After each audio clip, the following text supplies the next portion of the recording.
Existe mucha evidencia acerca de la fisiología que subyace a los ejercicios con tracto vocal semicluido. Evidentemente que esta fisiología puede cambiar en mayor o menor medida cuando comparamos un ejercicio con tracto vocal semicluido con otros, por ejemplo. Sin embargo, existen aspectos que son comunes a todos los ejercicios con tracto vocal semicluido, que es justamente la fisiología que subyace. Y esta fisiología la podemos dividir en tres grandes aspectos. La fisiología relacionada con aspectos aerodinámicos o más bien respiratorios, fisiología relacionada con aspectos de la fonación y fisiología relacionada con aspectos de la configuración o forma de las cavidades de resonancia o del tracto vocal. Vamos a partir primero por la primera señalada, que son los aspectos relacionados con las características aerodinámicas. Tenemos varias presiones de aire o varios elementos relacionados con las características aerodinámicas que cambian durante y después de los ejercicios con tracto vocal semicluido. Una de ellas es justamente las presiones de aire, entendiendo de que vamos a tener básicamente 3 presiones o 4 presiones de aire. La presión subglótica, que es la presión de aire que se encuentra debajo de los pliegues vocales, la presión supraglótica o intraoral o presión oral que se encuentra sobre los pliegues vocales, que es la presión de aire que está dentro del tracto vocal, la presión transglótica, que es la presión subglótica menos la presión supraglótica, que es justamente lo que nos permite producir un gradiente de presión y tener la posibilidad de tener un flujo de aire desde la subglotis hacia la supraglotis, y también la presión intraglótica, que es la presión de aire que se encuentra entre los pliegues vocales. Normalmente, ¿qué es lo que pasa con los ejercicios con tracto vocal semicluido?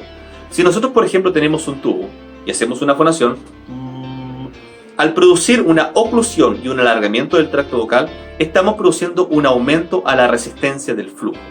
El flujo, que podría salir libremente haciendo una A, tiene mayor resistencia cuando se utiliza un ejercicio con tracto vocal semicluido.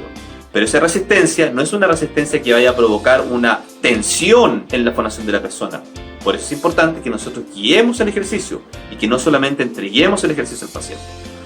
Este aumento de la resistencia al flujo va a provocar, por ende, un aumento de la presión de aire adentro del tracto vocal, o presión supraglótica, o intraoral, o simplemente presión oral.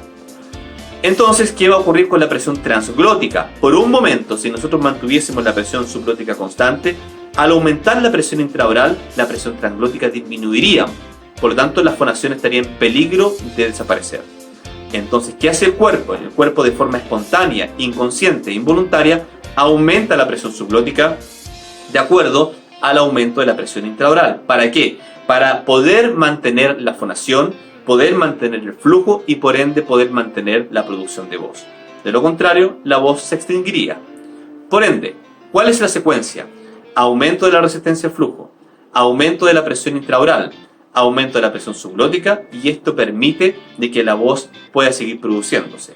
Ustedes se preguntarán, ¿y qué importancia tiene esto? Puntualmente, porque cuando estamos trabajando un aumento de la resistencia al flujo de forma controlada, lo que está ocurriendo es un aumento de la presión subglótica, pero ese aumento de la presión subglótica, curiosamente, se produce justamente a expensas de una contracción o una actividad controlada y moderada de la musculatura baja, es decir, de aquella musculatura que nosotros ocupamos para respirar de forma correcta.